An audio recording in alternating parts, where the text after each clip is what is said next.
সুপ্রিয় শিক্ষার্থী বন্ধুরা, স্বাগত জানাচ্ছি আইকন স্কুলে। আমরা জ্যামিতি আলোচনা করছি। তোমাদের অষ্টম শ্রেণীর গণিত বইয়ের 9 অনুশীলনী পিথাগোরাসের উপপাদ্যের জ্যামিতিগুলো আমরা আলোচনা করছি। 9 অনুশীলনীর 2 নম্বরটা আমরা এই পর্বে করব। প্রশ্নটা একটু দেখো। এবিসিডি চতুর্ভুজের কর্ণ দুইটি পরস্পরকে লম্বভাবে ছেদ করলে প্রমাণ করো যে AB square plus CD square সমান BC square plus AD square. এটা প্রমাণ করতে হবে। তো আমরা কিভাবে প্রমাণ করব? দেখো, এবিসিডি চতুর্ভুজের কর্ণ দুইটি পরস্পরকে লম্বভাবে ছেদ করছে। একটা জিনিস খেয়াল রাখো, চিত্রটা আঁকার সময় কিন্তু একটা জিনিস মাথায় রাখবা। লম্বভাবে যেহেতু ছেদ করছে, তাহলে অবশ্যই চতুর্ভুজটা কিন্তু রম্বসের মতো হবে। আমরা জানি রম্বসের কর্ণদ্বয় পরস্পরকে সমকোণে সমদ্বিখণ্ডিত করে, মানে লম্বভাবে ছেদ করে, বা বর্গের মতো করে আঁকবা, অথবা হয় বর্গের মতো বা বর্গ রম্বস তো প্রায় একই ধরনের।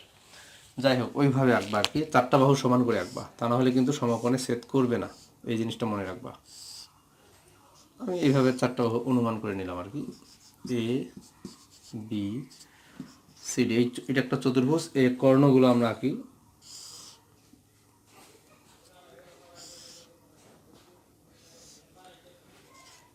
এসি এবং বিডি দুইটা কর্ণ, এরা পরস্পরকে ও বিন্দুতে এরা লম্বভাবে ছেদ করছে, মানে এগুলো প্রত্যেকটাই এক সমকোণ। লম্বভাবে ছেদ করার মানে কি? প্রত্যেকটাই এক সমকোণ। প্রমাণ করতে হবে এইটা, এই জিনিসটা প্রমাণ করতে হবে। তো তোমরা কিভাবে লিখবা? প্রথমে লিখবা সাধারণ নির্বাচন। সাধারণ মনে করি এবিসিডি চতুর্ভুজের কর্ণ দুটি পরস্পরকে ও বিন্দুতে, কথাটা শুধু লিখবা। এই প্রশ্নটা লিখলেই হবে, জাস্ট ও বিন্দুটা এখানে লিখবা। পরস্পরকে লম্বভাবে ও বিন্দুতে ছেদ করে, বা ও বিন্দুতে পরস্পরকে লম্বভাবে ছেদ করে প্রমাণ করতে হবে যে, প্রমাণ করা যে আছে তোমরা লিখবা প্রমাণ করতে হবে যে এটা। এবং সাধারণ নির্বাচন বিশেষ নির্বাচন একইভাবে লিখবা, কোনো সমস্যা নেই। আমি একদম প্রমাণটা শুরু করছি। প্রমাণ। দেখো, যেহেতু এই রম্বসের কর্ণদ্বয় পরস্পরকে লম্বভাবে ছেদ করে, তাহলে এই প্রত্যেকটা কোণ এক সমকোণ, মানে ত্রিভুজ এওডি, না সরি, কোণ এওডি, কোণ এওবি, কোণ বিওসি, কোণ সিওডি, সব এগুলো এক সমকোণ। প্রত্যেকটা কোণই কিন্তু এক সমকোণ। এই জিনিসটা 1 নম্বর ধাপে লিখে দিবা। যেহেতু কর্ণদ্বয় পরস্পরকে ও বিন্দুতে লম্বভাবে ছেদ করে, সেহেতু এই প্রত্যেকটা কোণ এক সমকোণ। এখন দেখো, এওবি একটা সমকোণী ত্রিভুজ। এওবি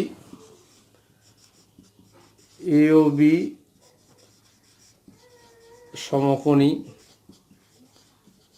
ত্রিভুজের, দেখো এওবি সমকোণী ত্রিভুজ, এটা সমকোণ, তো এটা হলো অতিভুজ। অতিভুজ কত? অতিভুজ হইলে এবি। অতএব পিথাগোরাসের উপপাদ্য অনুযায়ী আমরা কি জানি? অতিভুজ স্কোয়ার সমান লম্ব স্কোয়ার যোগ ভূমি স্কোয়ার। এটা যদি অতিভুজ হয়, তাহলে এটা লম্ব, এটা ভূমি। লম্ব হইল এও আর ভূমি হইল বিও। আচ্ছা, এটা আমরা সমীকরণ নম্বর দিতে পারি। এটা সমীকরণ নম্বর 1। তারপরে বিওসি সমকোণী ত্রিভুজ। দেখো, একইভাবে ত্রিভুজ বিওসি হতে, আমি আর অত কিছু লিখতেছি না। এটা অতিভুজ কোনটা? বিসি। এইটা কোন? এই কোনটা এক সমকোণ, তাহলে এটা বিসি না, অতিভুজ বিসিটাই অতিভুজ। তাহলে বিসি স্কোয়ার সমান কী হবে? অতিভুজ স্কোয়ার সমান, এইটা মনে করো লম্ব, এটা ভূমি, BO square plus C square. এটা মনে করো সমীকরণ নম্বর 2।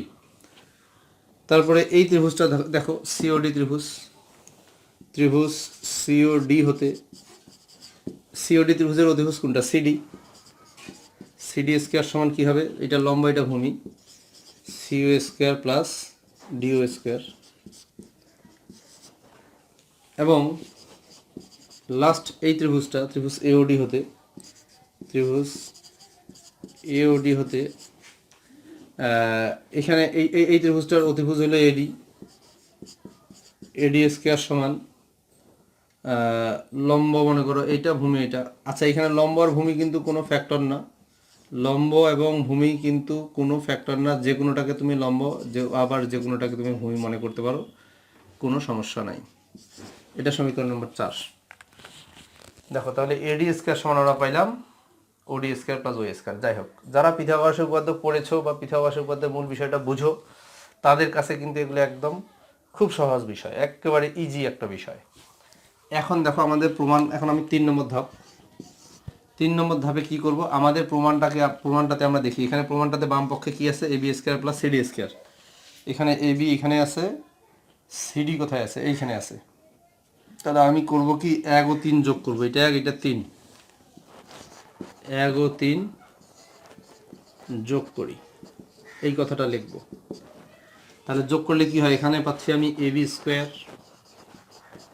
আর 3 নম্বরটাতে আমি পাচ্ছি সিডি স্কয়ার সমান, এই পাশে লক্ষ্য করো এটা কি আছে, এও স্কয়ার প্লাস বিও স্কয়ার। এটাতে কি আছে দেখো, বা ডান পক্ষে CO square plus DO square. আচ্ছা, বা এখানে আমি, আচ্ছা এইভাবে দরকার নেই, এইভাবে এখানে লিখবো। এখন এগুলো একটু সাজাবো, কিভাবে সাজাবো দেখো, এটা সাজাবো কিভাবে দেখো, এইখানে দেখো বিসি স্কয়ার সমান কত আছে, এই জিনিসটা আছে, বিসি স্কয়ার সমান আছে BO square plus CO square. তো এই দুইটাকে আমি একখানে করব, BO square plus CO square, আর বাকি যে দুইটা থাকলো এইটা আর এইটা, এই দুইটাকে একখানে করব। এই দুইটা হলো DO square plus U square, এই দুইটাকে একখানে করলাম। দেখো এই দুইটা একখানে, এই দুইটা একখানে। এখন BO square plus CO square সমান কত, দেখো BO square plus CO square সমান কি, বিসি স্কয়ার, ওইভাবেই তো সাজাইছি, বিসি স্কয়ার। আর DO square plus AO square, দেখো এই যে এখানে আমি ওডি লিখছি, এখানে ডিও লিখছি, সমস্যা নাই, তোমরা ঠিক মতো লিখবা আর কি। এখানে ওডি, তাহলে এখানেও ওখানেও যেন ওডি থাকে। তো deo square plus AO square মানে এই দুইটার কথা বলা হচ্ছে, এই দুইটা সমান কত, এডি স্কয়ার। তাহলে এই দুইটার পরিবর্তে আমরা লিখবো এডি স্কয়ার। তাহলে আমরা এখানে লিখতে পারি, অতএব দেখো এখানে কিন্তু এবি স্কয়ার ছিল, আর এখানে ছিল CD square. AB square plus CD square সমান BC square plus AD square. দেখো এই জিনিসটাই কিন্তু প্রমাণ করতে বলা হয়েছে। তাহলে আমাদের প্রমাণ কিন্তু হয়ে গেল, অনেক সহজ। আশা করছি কোনো সমস্যা হবে না। তো তোমরা আইকন স্কুলের সঙ্গেই থাকো, যে কোনো সমস্যা হলে কমেন্ট করে জানাও, এবং এই অধ্যায়ের আর কোন কোন জ্যামিতি তোমাদের বুঝতে অসুবিধা হচ্ছে সেটাও কমেন্ট করে জানাও। ধন্যবাদ।